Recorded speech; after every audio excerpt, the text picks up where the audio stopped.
How are Hey, you? Joe, good morning. I'm good. How are you? I'm good. I'm good. All right. So I'm going Everything to look start. okay? It looks good on your end. I can hear you. Can you hear me? Yeah. All right. I'm going And to start unfortunately, letting this people this in. is the best So I can look, by the way. So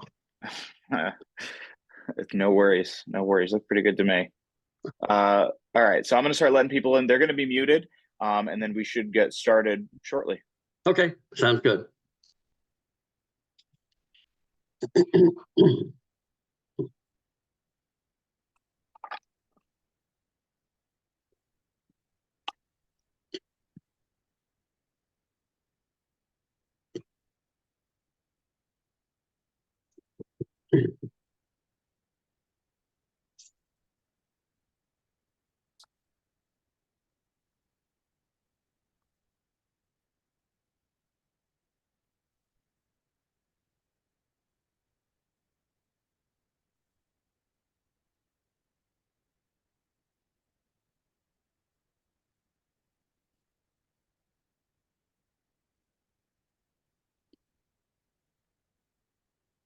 I can see there's a couple people that are still connecting. I don't know if there's any issue. Uh, So I want to kind of give it a second. yeah, sure. No problem.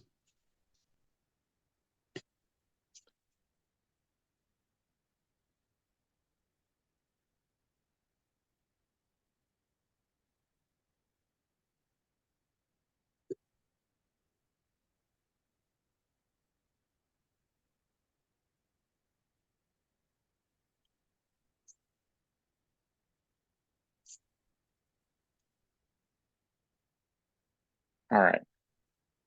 All right. So let's get started. Good morning, everybody. My name is Biagio. I'm at the Big Apple Film Festival. Today, we're doing our mentor and networking sessions, and we are joined today by Joe Seldner, and he's going to be speaking about casting name talent into your film.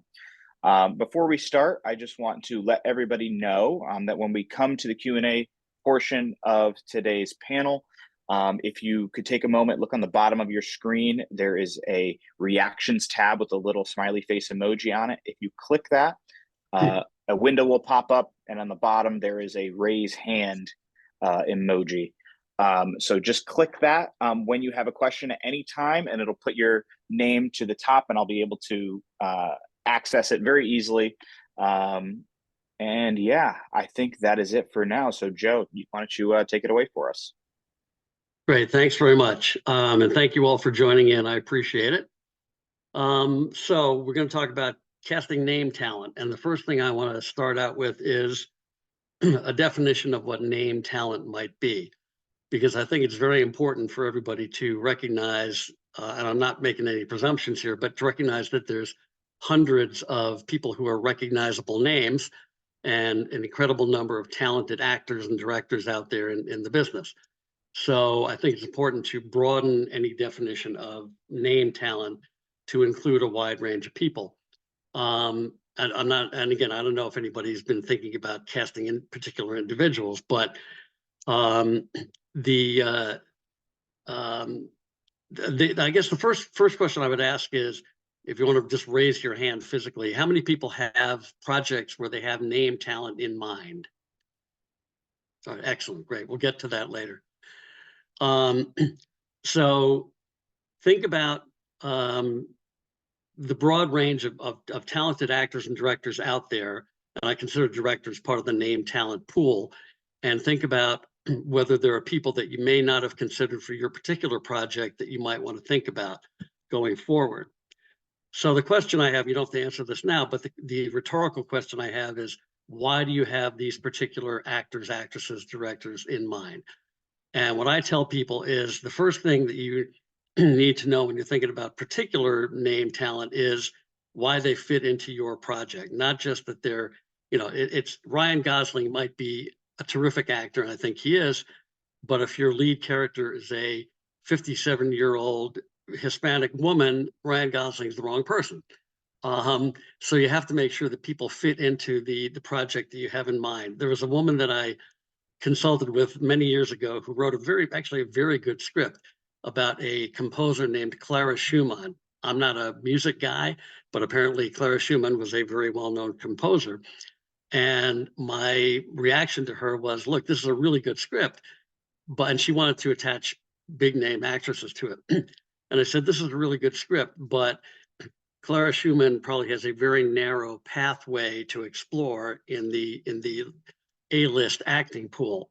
And the first thing that you need to do is identify if there are any actresses out there who have an affinity for classical music, for Clara Schumann, for particular, that there's a fit between the role that you're looking to cast for and the actors and actresses who you're looking at.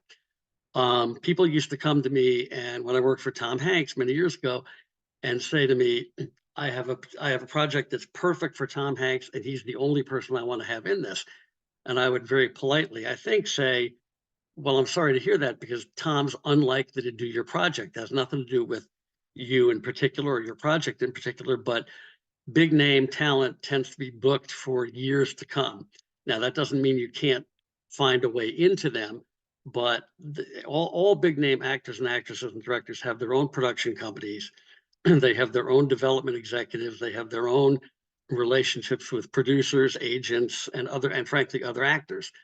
And the big name people tend to want to do their own material. And by that, I don't mean stuff that they've necessarily written, although sometimes that's the case, but they want to do books or real life stories or projects that they feel that they are uniquely suited to. So the pathway to break in is somewhat difficult, but by no means impossible. So I would suggest the first thing that you do is think about a broad range of talent that would fit into the project that you're working on, and think through the idea of why you think those people would be right for that project and that role. The next step is to go on IMDb Pro. There used to be something called the Hollywood Creative Directory, but it doesn't exist anymore. But go on IMDb Pro, even if it's only for a month. It'll cost you, I think, $18 or something like that. And look up the talent that you have in mind and find out what they're working on, what they've done in the past, what they're working on now, what they have in development, which is usually listed on IMDb Pro. And it's important to know your project, but it's also important to know their work. And my recommendation is, if somebody has done a particular role once or twice, it's probably best not to approach them with a role that's similar to that. If they've done it 10 times, which is highly unlikely, that probably means they like those kinds of roles, and it doesn't hurt to approach them with something similar if you have a similar role for them. The pathways in are somewhat tricky, and that's why I recommend going on IMDb Pro, because it'll list their agents, their managers, their companies, and who the executives are within their companies.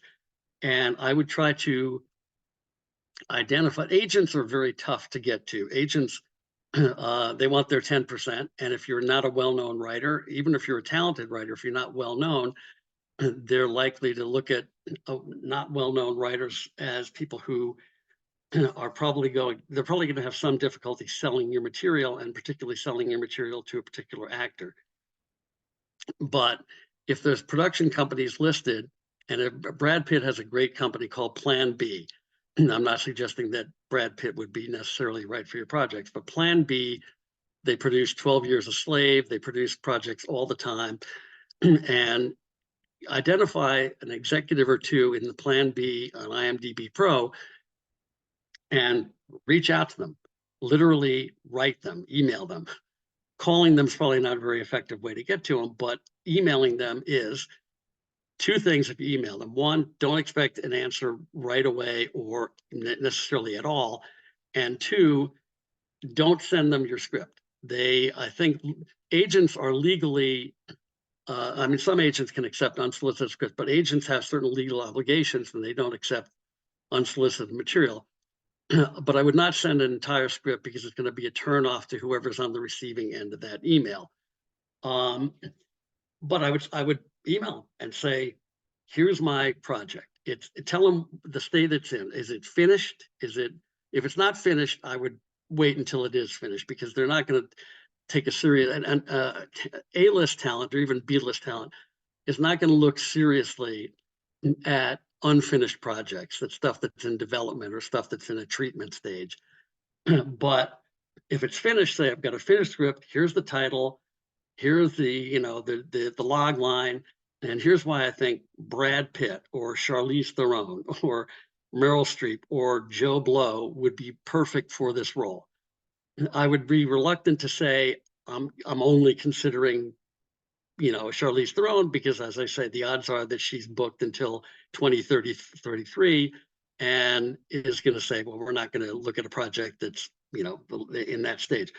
But it certainly doesn't hurt to email these people directly and let them know of your interest and let them know why you admire the work of the particular talent, and send it out to any number of people. This is unlike sending out a finished script. There's no limitations on how many emails you can send out to these people's production companies and managers, and wait and see what kind of response you get.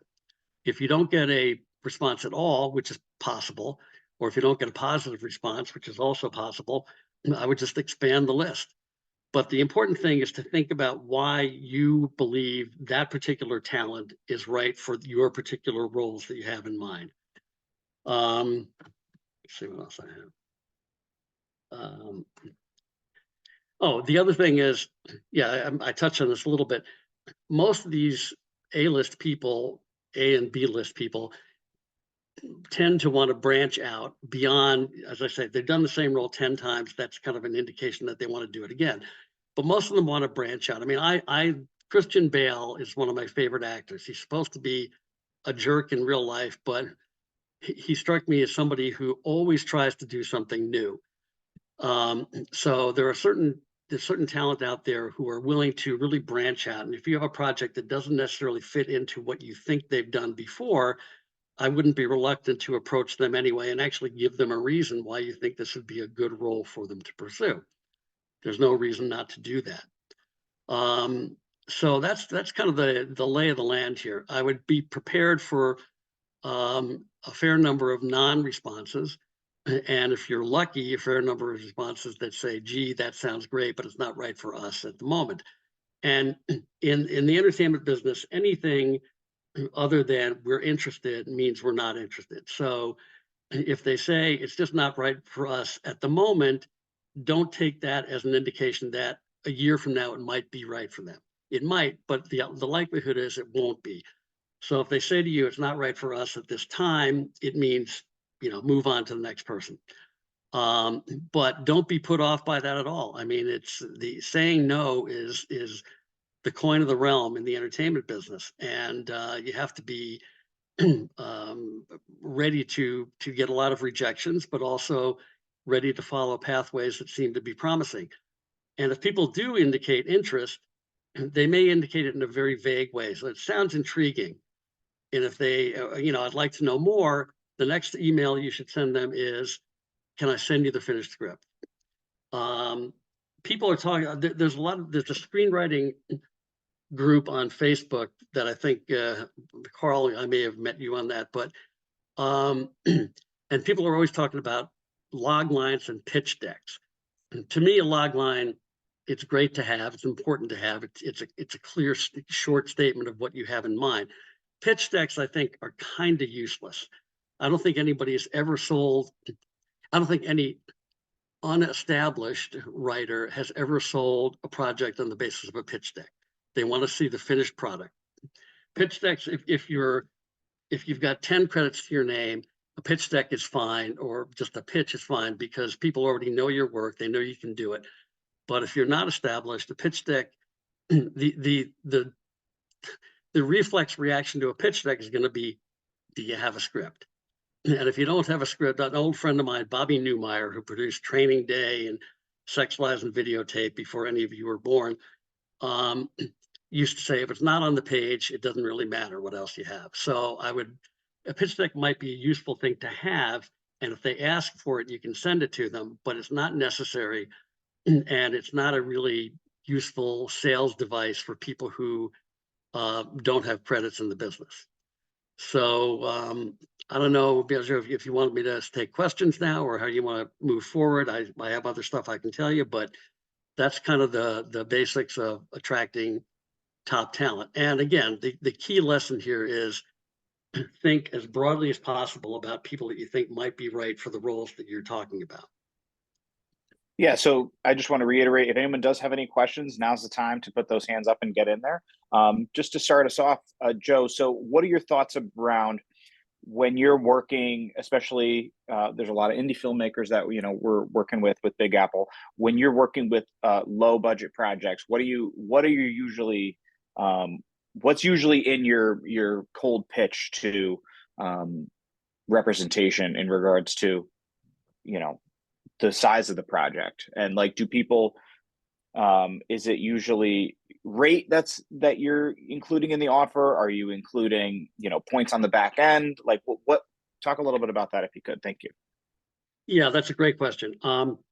And I would say don't talk about the terms of a deal unless they're interested, because they're going to say, Joe, why are you talking to me about terms of a deal when you don't have any I mean, I have credits, but if I didn't have any credits, they say, why are you talking about deal terms when you don't have any credits?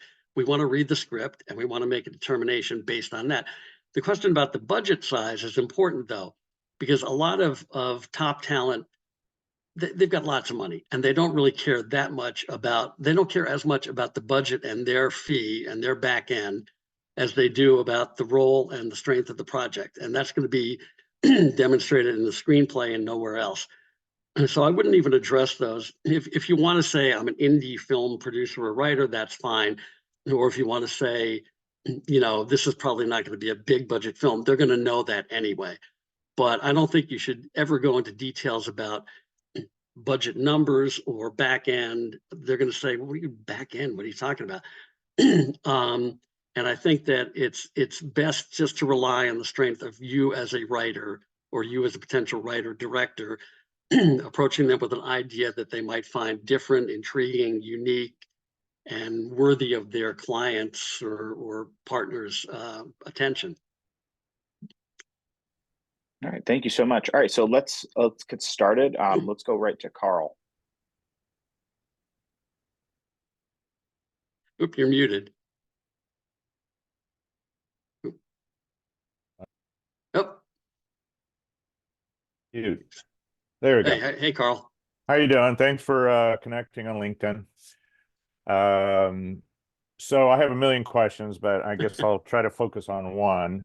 I've got two projects and I have pitch decks, I have script. I have everything but financing. And I find that, the old catch-22, I'll get to a certain point with somebody or somebody's manager or agent, and they say, well, do you have financing? And, I feel like saying, well, if I had talent, I could get financing. If I have financing, I could get talent. So somebody's got to make a move first. How do you get around that? Well, it's a great question. And I tell people that this business is characterized by running back and forth across the street. You tell the talent you have financing, you tell the financing you have talent.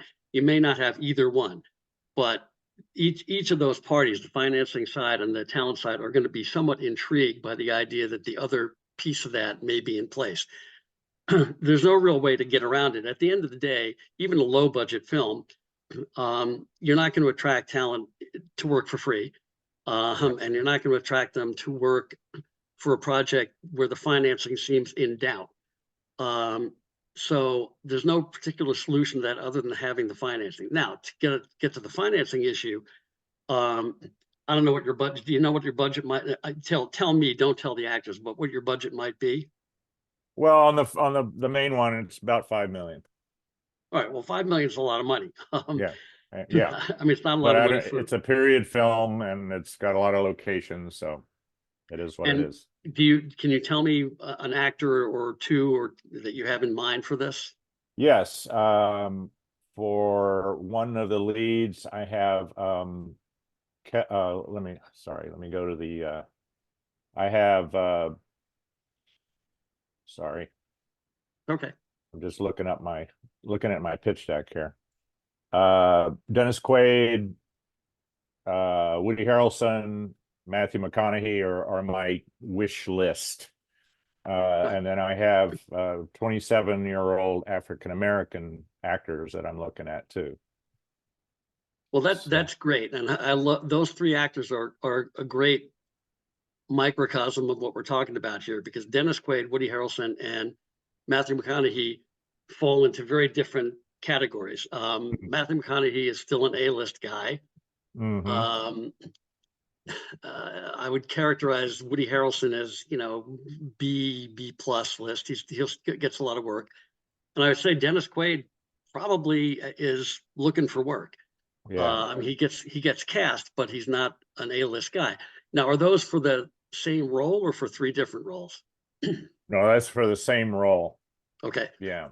Which poses And- another question, which is Dennis Quaid is my age, sadly.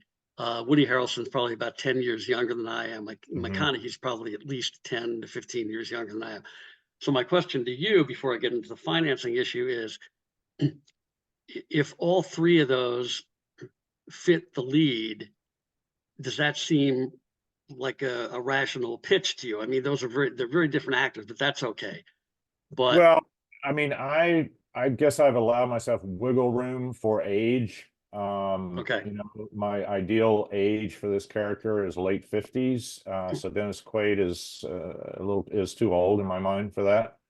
But the other two are pretty close. Yeah, the other two are fine. Yeah. Yeah. And I've had some others in mind too. I'm just looking at my pitch deck, but And if but you're also, yeah, go ahead.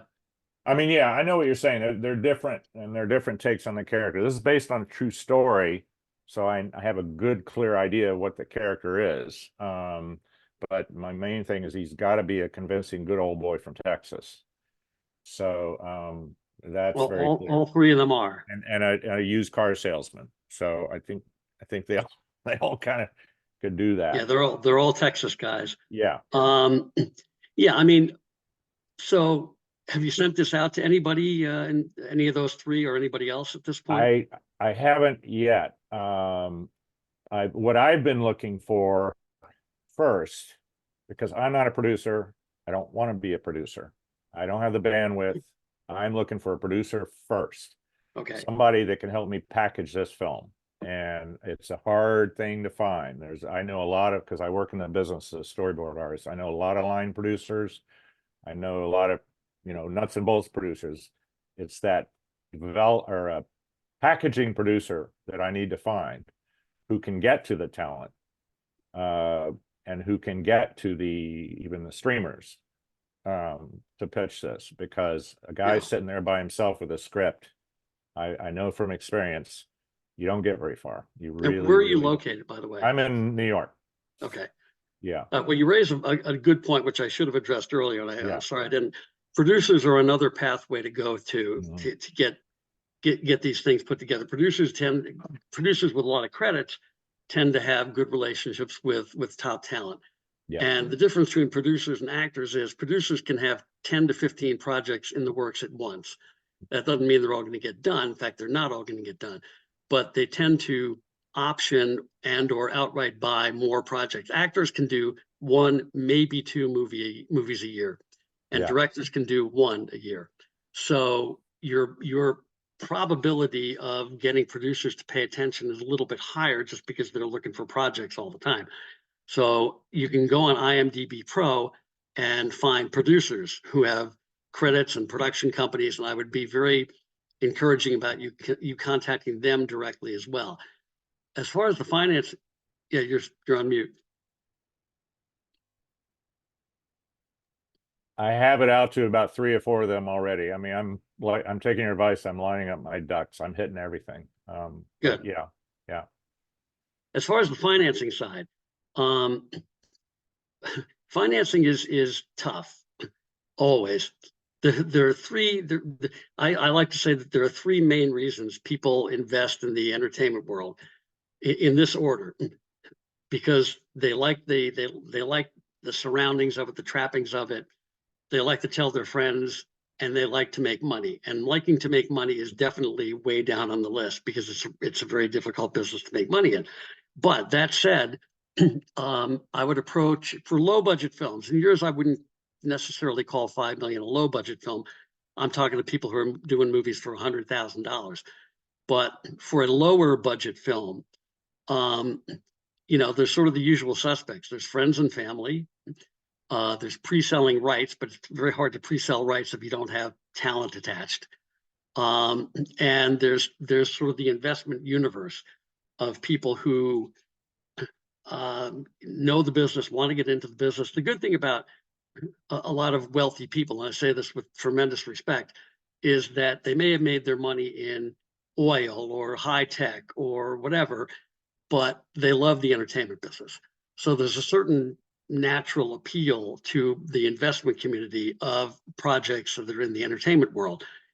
Whether you can get investment capital on the basis of a pitch or a script is hard to say, but I would certainly go to the investment side and be aggressive about that and contact. There's a number of firms that specialize in particular in entertainment projects. I would go to them and I would say the same thing to them as I would say to the actors, which is, here's a finished script. Here's why I think it's unique and interesting and would attract an audience, and see what the investment side has to say about that. I mean, 5 million is certainly a manageable amount of money to raise. It's just a matter of whether you have the network and to use your word, the bandwidth to do it. But it literally is running back and forth across the street. Investor A says, I'm in for $500,000. Great. Hey, Dennis Quaid's agent, I got $500,000 lined up and 2 or 3 more investors who are ready to go. And at some point, there will be a critical mass where either the investors will write the checks or the talent will say, I'll sign up with you on a temporary basis until you can actually get the financing.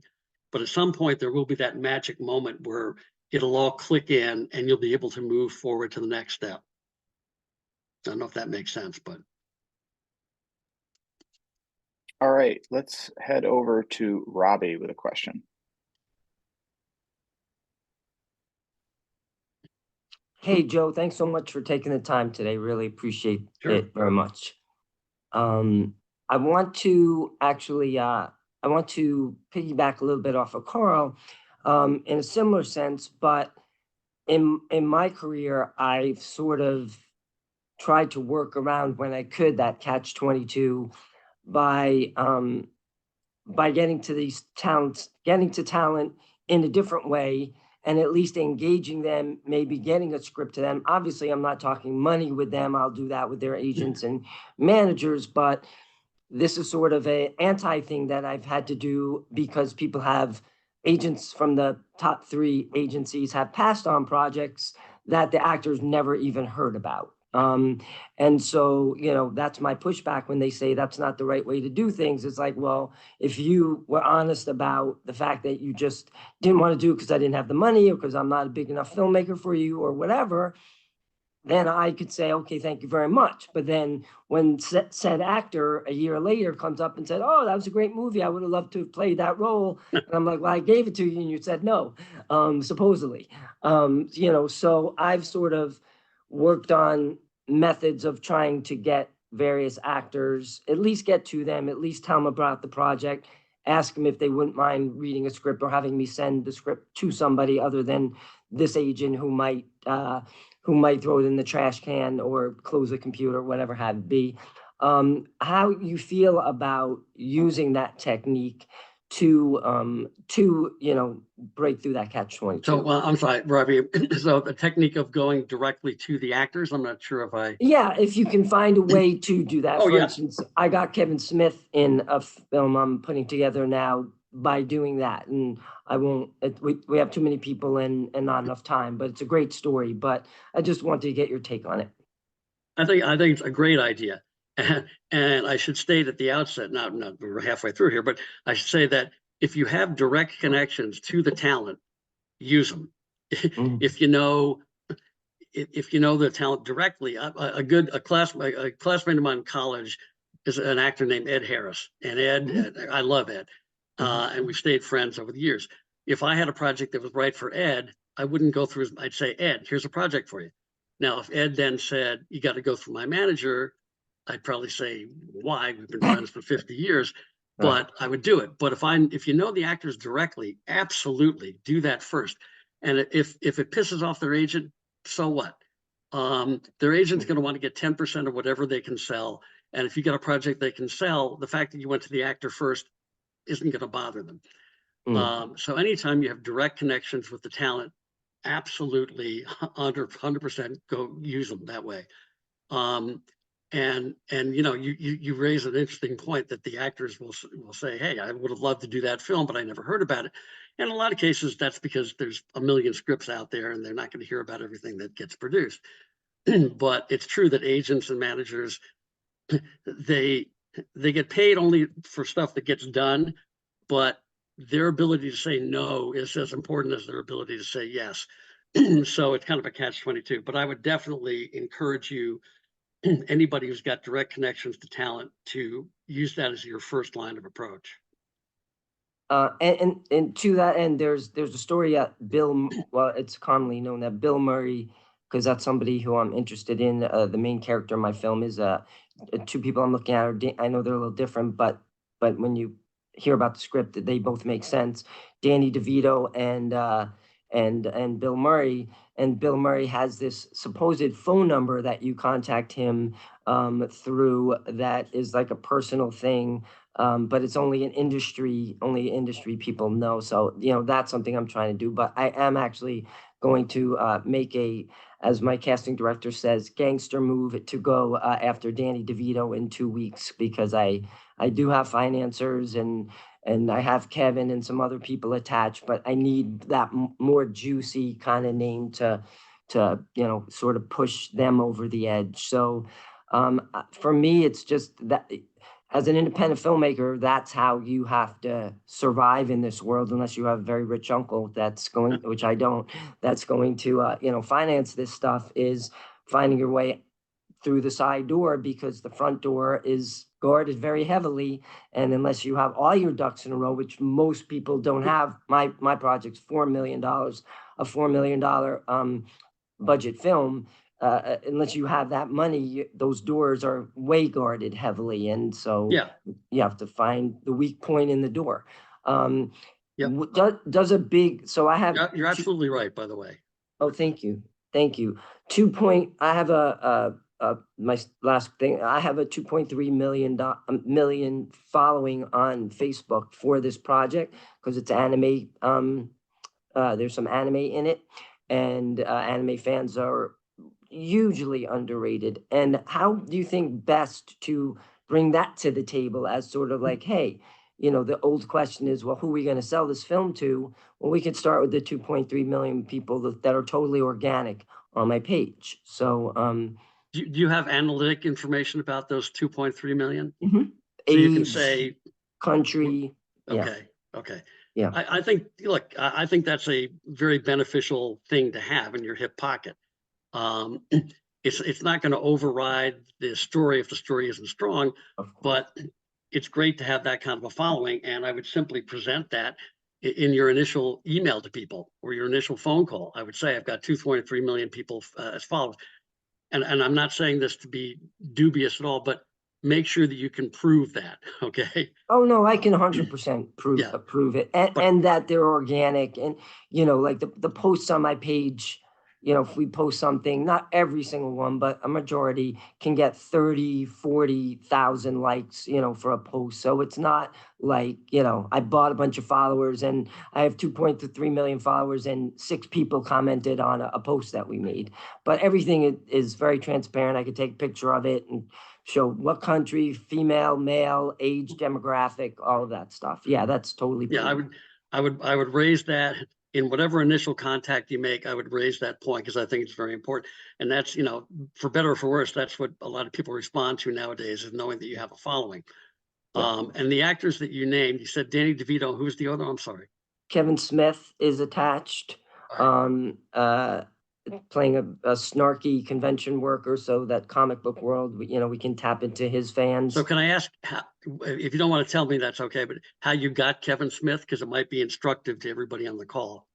All right. So again, this is sort of like a casting hack, if they don't mind hearing a very quick story.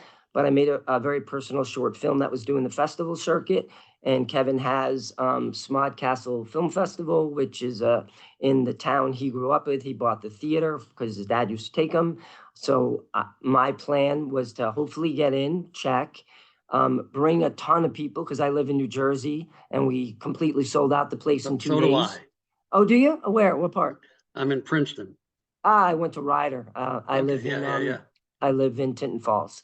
So I packed the house with people, and Kevin ended up introducing our film because we had 230 people and the biggest other block had 80. So I got to meet him a little bit. And I thought something was getting hooked up there because we talked a little bit, but it didn't happen. So he was doing 15-year anniversary of Zach and Miri Made a Porno. And then he was doing a benefit right before it where he was selling memorabilia. And I said to one of his partners, what's the highest selling thing so far? And it's to save his theater. And so what's the highest selling thing? And she told me the amount. And I said, I'll match that if you give me 10 minutes alone with Kevin. Okay. And that's how that all. Good. Well, I mean, that is very instructive because it's, you're sort of thinking on your feet and using whatever assets you have. And I think that's, writers, I don't want to be generic about this, but a lot of writers tend to be shy, and it's not a business that where you can afford to be shy, especially when you're starting out. So I think what you're talking about is a very good object lesson about how to get these things done. So. And believe me, it's, for everybody in here, it's nerve-wracking to do that. I don't do that easy, but I'm also a stage 4 cancer survivor. So I'm like, if I can beat that, I can take a shot with Kevin Smith, and worst they could do is say no thanks and send me home. I've been through way worse. So the worst they can always say is no, and maybe the worst is have you arrested, but that's unlikely. So maybe, but we have bail money, so it's okay. All right, so let Shane get in here. Thank you. Thank you, Robbie. Hi, this is semi-related to Robbie's question. Now, you mentioned using IMDb Pro to look for producers and agents and people like that. My question is, even if you have a script, if you are not an established person, that you're just a newcomer, no one's ever heard of you, what are the chances that these people would even look at the script or part of the script that you've written to them about? It's a great question, and I want to be as encouraging as I can while still. I consider myself an optimistic realist. So the answer is it's hard. It's even hard if you're an established person. My favorite director in the business, a guy named Alexander Payne, who did The Holdovers and The Descendants and Election and Sideways, and through a series of circumstances, one of his scripts was submitted to me and my producing partner, and I was thinking, why are they? This is Alexander frickin' Payne, and he was already established as an established guy, and even he doesn't get all this stuff done. So the answer is it's difficult, but not impossible. There are narrow pathways, and when it comes to talent, the better you are at identifying, at connecting the roles you have in mind with the project that you've written, the more likely you are to get a positive response. So the Clara Schumann example I gave, there's probably 5 actresses on the planet who would be interested in playing Clara Schumann. But if you can go to their IMDb Pro page and find out that they have, they've done that kind of a role. I mean, Charlize Theron, I love her because she's gorgeous, but she played Eileen Wuornos in the movie Monster and won the Academy Award. Who would have known that she would have wanted to do that role? But if you can find a handful of actors and actresses who you think would have an affinity to the particular role you're talking about, you significantly increase your probability. You may take it from 1% to 10%, but that's 10 times more likely. But it's difficult. There's actually, I'm looking at Alan Field here, who I don't know, but Alan's working with a terrific writer. And I've read 2 of her screenplays, and one of them's good, one of them's really good. And I'm trying to help her get that to the right people, although Alan's probably the right person. But, if you've got I mean, everybody said if you have a good story, that's all that matters. And yeah, that's nice to be able to say. And a good story is very important, and it's sort of a minimum requirement, but it's not enough, because these A-list people, like I say, I mean, Tom Hanks is booked through 2050.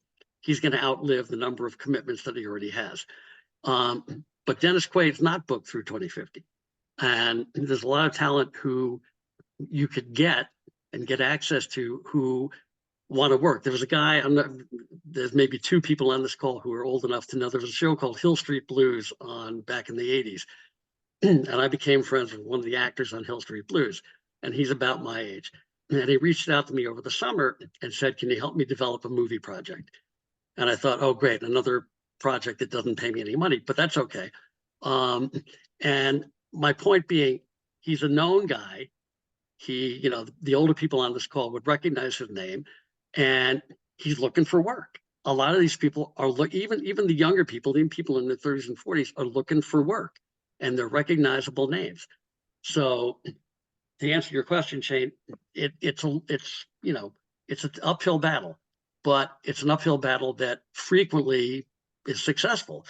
And you have to keep, you know, brushing yourself off and saying, I don't take this personally, because it's never personal. These people who are saying no to you don't know you. So it can't be personal. And you just have to kind of try to have the Venn diagram between your project and their interests as broad as you can, and then go in and see what they say. But, you know, I would be wrong to say it's probable that you'll succeed, but I would also be wrong to say it's not going to happen, because it happens. Because I have a script. It's based off a novel that I've self-published. So the script's converted from the book. And I have people that I know. I have a list of actresses that I think could play the lead character. And I've submitted the script through Inktip and Film Freeway and those places. My issue is that even though I know the specific people I want, is there a point in going to their agents or producers and talking about it? Because, like I said, they don't know me. They have no idea. I'm just a nobody to them. What's the point of them looking at me, even if I have something that may be good or not?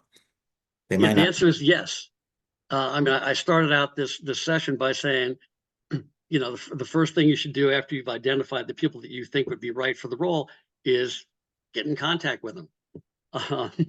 You know, they may not return your call or your email, but if you don't get in contact with them, one thing's for sure, they're not going to find you.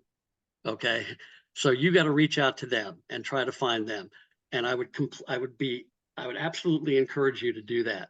And you know, whether you don't have any credits or whatever, if you have a good story and if you're compelling and give them a reason why their client would be right for this role, you might get a hearing. Okay. Thank you for the advice. Sure. You want to patch Alan in here? Yeah, let's go over to Alan next. Hi, thank you, Joe. I'm partnered with Lisa. I don't know if she told you about our project, a one-shot in a Chinese restaurant, and the issue we have several interested actors, but every one of their managers says, call us back when you're fully funded. How can you overcome that? Now, I did get a soft attachment. Get fully funded. What? Yeah. Get fully funded. Yeah, but I mean, it's the cart before the horse. So I know. The egg. So I don't know we don't know how to solve that problem. Now, we've got a couple of executive producers that are trying to get us to do things we don't want to do, give up on the one shot, film it in LA. Just, you know, we want to stay true to our vision, and it's just very hard. Now, as I said in my text, I said that we got a soft attachment from this one actor, which was cool. But again, it's all, when you're fully funded, let us know. But what can we possibly do to change that? I'm sorry. Well, you raise an interesting, I'll answer that question directly, but you raise an interesting question, which is, you say you have executive producers who are interested, but they want you to change what you're doing. They want to go very low micro budget and do a quick and dirty thing, and the quality will not be what we want. Well, are they willing to fund you? Yeah, at a third of the cost. Okay, all right, but that's a great case in point. So here's the dilemma. If you have people who are willing to fund you at either a third of the cost, or they want you to shoot in LA instead of New York, or they want you to have it be in the 1950s instead of the 19, you have to make the decision. Yeah. Is it worth getting it done on their terms? And I will tell you, most people in their early stages of their careers should probably say, yeah, it's worth it. I mean, you don't want to take too strong a creative stand when you don't have anything to show for it. I mean, they said, well, you could film it out here at a Chinese restaurant. And I'm just like, I don't want to see any palm trees or surfboard. And she's like, oh, but people want to see palm trees in a Christmas movie. That would Right. make So it, let me ask you a question. I'm like, no, I want it to be in a New York looking, it's like we're going this back and forth. So I don't know. So let me ask you and everybody else here a question. Right.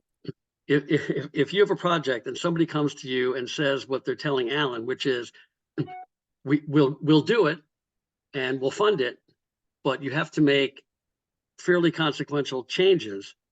It's kind of a rhetorical question, but not really. Would you do it? And my answer, if this were 40 years ago in my life, my answer would be, yeah, I'll do it. Yeah, I'm more willing to do it than my co-producer because the deal was if they do it in LA, she would still direct. Their issue is, well, we can't go big budget because your co-producer doesn't have a name, so we can't get the big actors anyway. This is, so this is what my former boss, Tom Hanks, and other people have said this, say it's a miracle that a movie ever gets made. Okay. Yeah. And it kind of is. And my girlfriend and I always stay for all the credits after every movie, all the credits. First, because she's an actress, and first, because we want to honor the people who've worked on it. And second, because there's thousands of people who work on these things, thousands. Okay. And at some point, if Tom's right, and it's a miracle that a movie ever gets made, if you're in a position where you can get your movie made, and the choice is between doing it on somebody else's terms, but keeping some of the things that you want intact, or not getting it done, do it. Yeah. Be part of that miracle. I mean, the movie Coda, which I thought was terrific, won the Academy Award for Best Picture. It was a tiny movie. It had one name. It had Marlee Matlin and nobody else. And I don't know what the budget was, but if it was more than $5 million, I'd be shocked. And I'm sure that the writer director stood by her guns and said, this is how I want to do it. But I'm sure that there are also people telling her, you got to make such and such a change. So it's a valid dilemma, Alan, but at the end of the day, get it done. Get it done. I know. That's what I know. They say. One follow-up questions. I am very close to optioning a couple of my scripts. Should I use the money I get from a potential scale for this project to show, hey, we've got skin in the game? Would that be more attractive to investors? Yeah, well, I'm not a financial advisor. I can't give you advice on what to do. Yeah.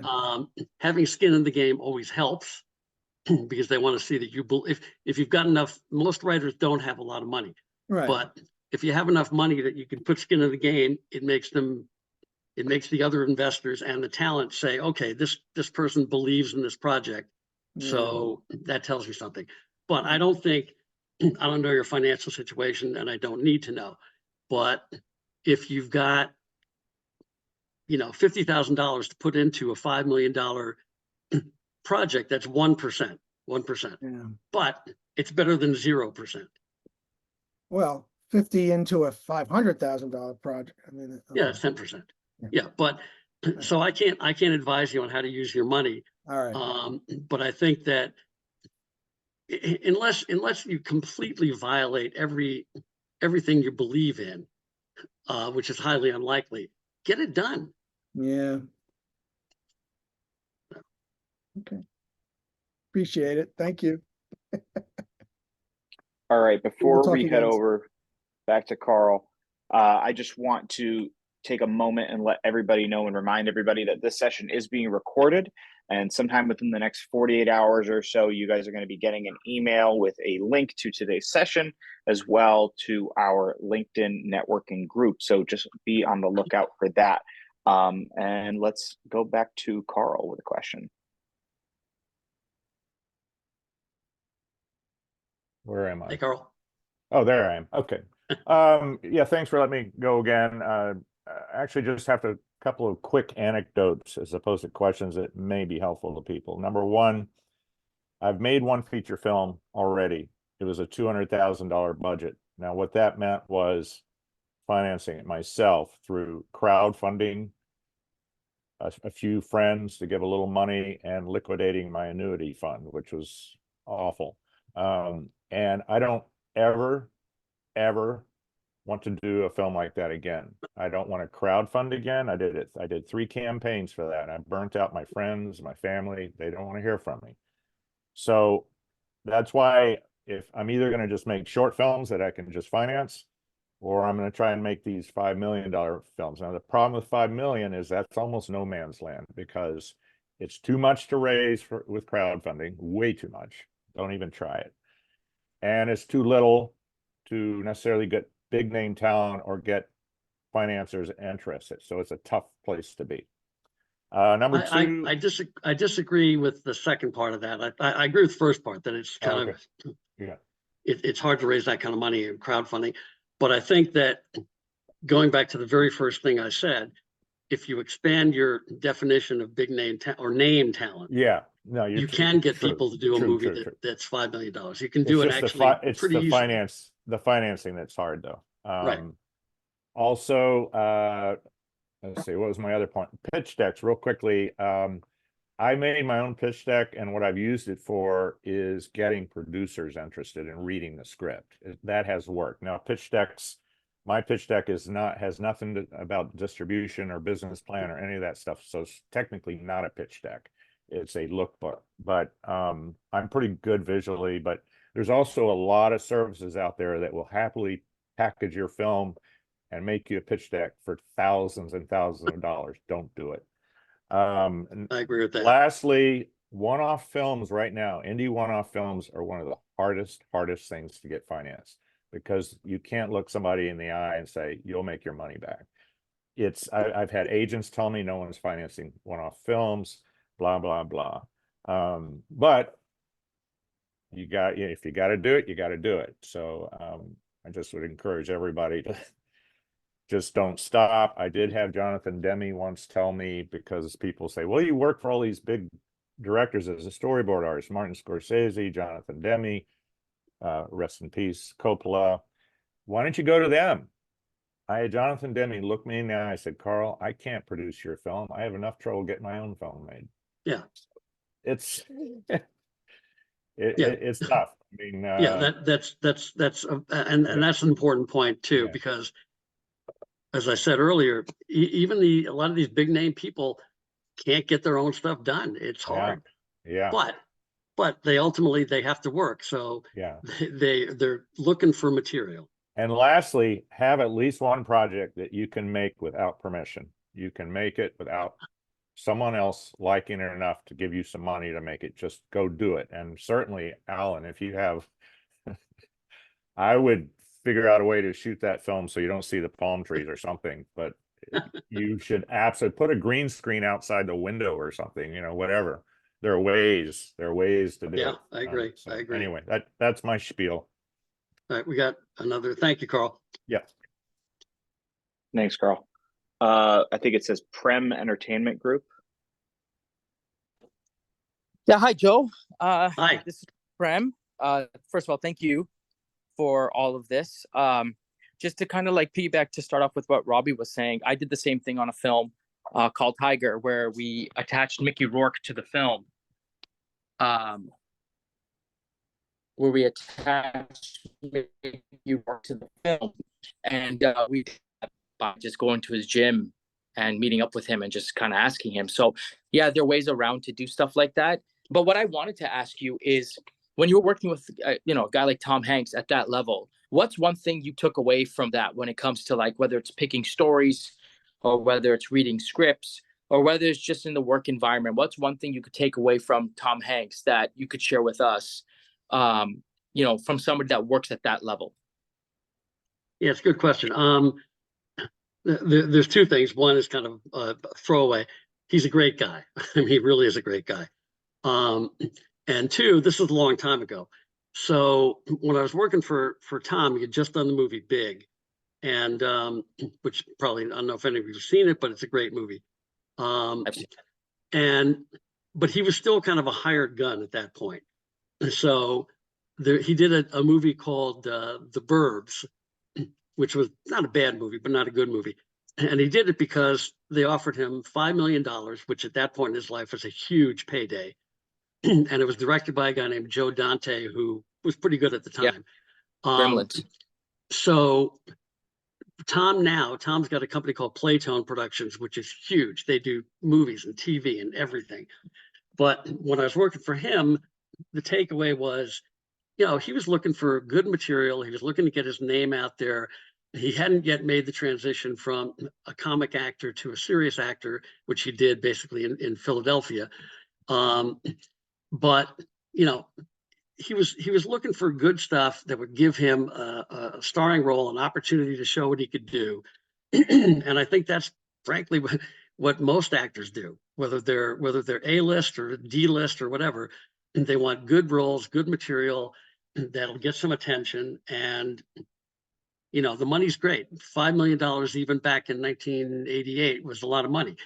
But you can get people for a tenth of that, for less than a tenth of that, who are well. I mean, you mentioned Mickey Rourke. Mickey Rourke, his career basically gone off the cliff for many, many years. And then Darren Aronofsky comes up to him and wants him to be in The Wrestler, which he got an Academy Award nomination for. And it was a great role. It was a great performance. But who would have thought Mickey Rourke at that point in his career, 10 years ago or whatever, would be in a great role, deliver a great performance. And I don't know what Darren Aronofsky's thought process was or how he knew him, but the point is, somebody said, I think this guy's a good actor. I think he's right for this role. Let's go after him. He probably worked very, very cheaply. And everybody on this call can do that same thing. You can find good actors who aren't going to work for a lot of money, who want to get back in the game, like the Hill Street Blues guy that I'm dealing with. And all they want to do, they want to work, they want to get a little bit of money, and they want to stay relevant in the game. All right. And on that note, I think it is about time we wrapped up. So thank you guys so much for being here. Thank you so much, Joe. Keep an eye out for that email that's going to be coming through in the next day or so. And hope to see you all again soon. Can I give my email address? Yeah, go ahead. Yeah, Okay. if you'd like to. Yeah, if anybody wants to get a hold of me, I'm it's just my name, joeseldner@gmail.com. I mean, don't send me your finished script. If you want to talk about stuff, we can. If there's a script idea that you want to talk about, that's great. And please don't send me your pitch decks. I won't look at them. But if you want to have a conversation, that's great. Thank you so much, Joe. All right, guys, have a great one. Thank you.